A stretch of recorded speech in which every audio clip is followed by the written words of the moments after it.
السلام عليكم، صباح الخير، مساء الخير، ايا كان التوقيت اللي هتتفرجوا على الفيديو فيه. ونبدأ كلامنا بالصلاة على رسول الله. اللهم صل وسلم وبارك على سيدنا محمد عليه افضل الصلاة والسلام. متابعين هتخس مع هبة الله، وحشتوني جدا جدا جدا. والنهارده جايين بمشروب يعني كتير جدا طلبوا مننا. احنا في الشتاء وعاوزين نعمل سحلب، ولكن سحلب بطريقه صحيه، سحلب دايت. هنعمل السحلب الدايت ده ازاي؟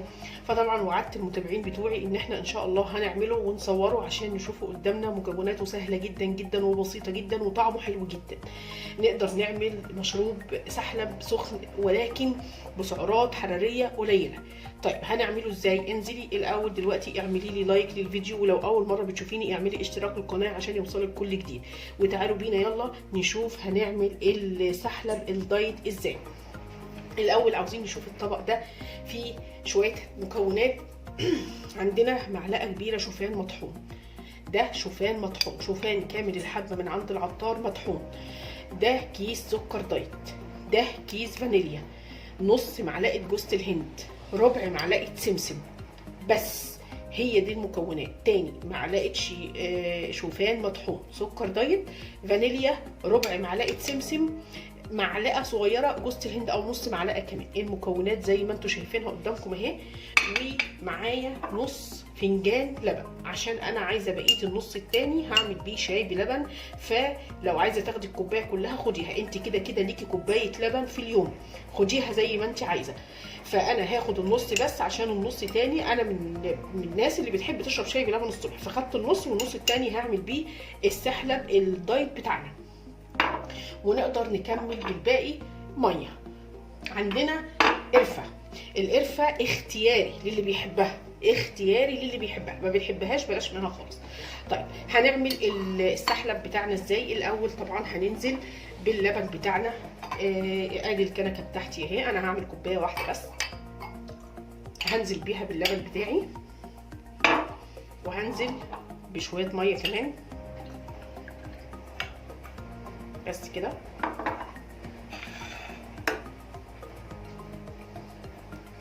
طيب هبدأ انزل بقى بالمكونات بتاعتي على البارد كده. الاول هحط السكر الدايت بتاعي، طبعا اكيد كلنا بنحبه مسكر، مفيش حد بيحبه من غير سكر خالص. هحط كيسين عشان انا حطيت 2 اهو. انا بستعمل نوع نوكال، وانا سبق عملت عنه فيديو قبل كده، خالي من السعرات الحراريه، خالي من ماده الاسبرتام. هحط 2 عشان انا حابه مسكر شويه. طيب هبدا احط معلقه صغيره من الشوفان، ممكن احط نص كمان على حسب. هحط جوز الهند بتاعتي، وهسيب شويه. تمام، هسيب شويه، مش هحط كله عشان انا محتاجه احط شويه على الوش. هاخد حبه سمسم برده من اللي انا حطاهم صغيرين، ومش هحطها كلها عشان انا برده عايزه حبه احطها على الوش. هبدا اقلب المكون بتاعي كده. حاسه ان هو هيحتاج شوفان لسه تاني، انا عايزاه يبقى برده تقيل مش خفيف. هحط له شويه شوفان تاني، يعني الفنجان نقدر نحط له معلقه شوفان كبيره. هبدا اقلب كده، نخليها الفانيليا للاخر، مش هحطها وهي على النار. بس انا كده قلبته كويس. هبدا اولع البوتاجاز بتاعي،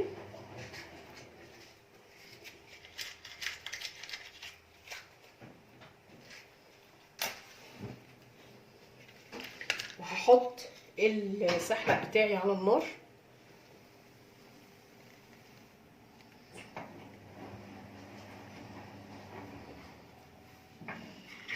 سحلب بسعرات حراريه قليله جدا. طيب على ما يغلي معانا.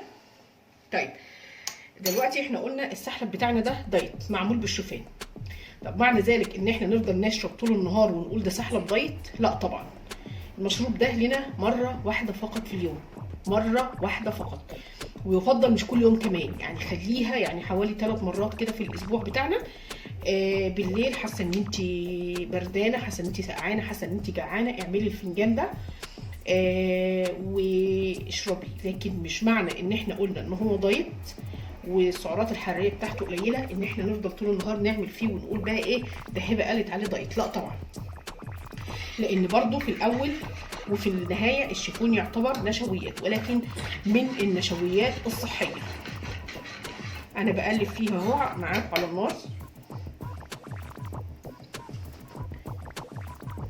انزلوا اعملوا لي لايك للفيديو، ولو عملتوا لي شير يبقى كتر خيركم، لو عملتوا لي تعليق حلو برضو يبقى كتر خيركم عشان القناه تكبر. اللايك يا بنات بيرفع الفيديو ويخلي اكبر عدد من الناس تشوفه.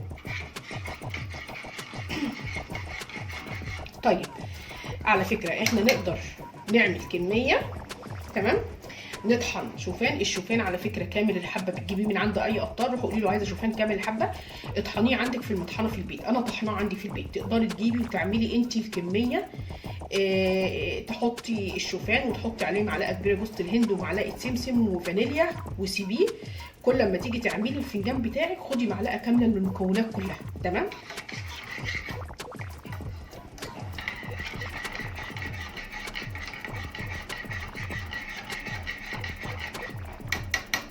السعرات الحراريه بتاعته تعتبر بسيطه جدا، طبعا مش زي الشوفان العادي اللي السعرات الحراريه بتاعته كبيره.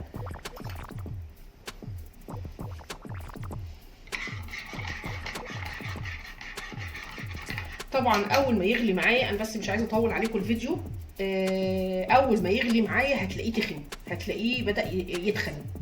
هنصبه، هوريكم طبعا هنصبه سوا مع بعض ونشوف هنزين الوش بتاع فنجان السحلب الجميل بتاعنا ده. هقول لكم هنزينه ازاي.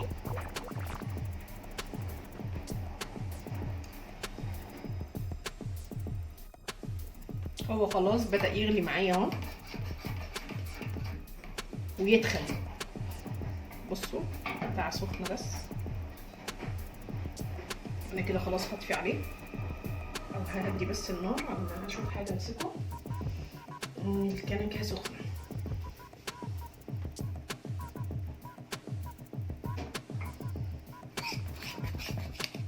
بصوا تخن معايا ازاي، بصوا تخن اهو. تعالوا بقى هنصبه مع بعض.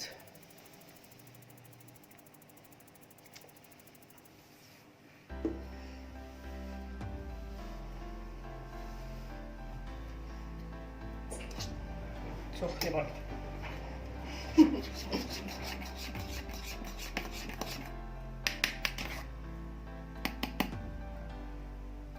بسم الله الرحمن الرحيم.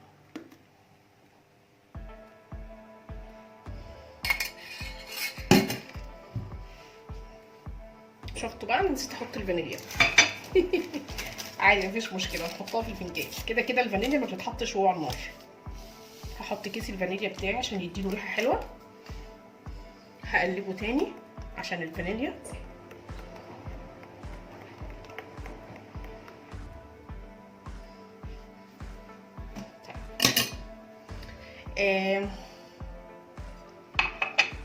جمال الفنجان يتحدث عن نفسه. هجيب بقى شويه سمسم من اللي كانوا ناقصين، وشويه جوز الهند من اللي انا سبتهم. ايه الجمال ده، عملنا سحلب. بصوا شكله. طيب القرفه، في ناس بتحب القرفه، في ناس ما بتحبهاش. اللي حابه تحط قرفه تحط، واللي مش حابه انا عن نفسي هحط بس قدامكم اهو. بس وخلص الفيديو بتاعنا. يا رب يكون الفيديو النهارده عجبكم. دي طريقه الشوفان الدايت، سوري السحلب الدايت. عملناه بالشوفان، عملناه بجوز الهند بشويه سمسم صغيرين. ويا رب يكون الفيديو النهارده عجبكم. لو عجبكم اعملوا لي لايك للفيديو، لو اول مره بتشوفوني اعملوا اشتراك للقناه، واستنوني في وصفات دايت كتيره جدا جدا. المره الجايه ان شاء الله هعمل لكم الكاكاو الدايت مع هبه. مش هتقدر تغمض عينيك مع هبه الدايت، مفيش حرمان. اشوفكم على خير وفي رعايه الله، والسلام عليكم ورحمه الله وبركاته.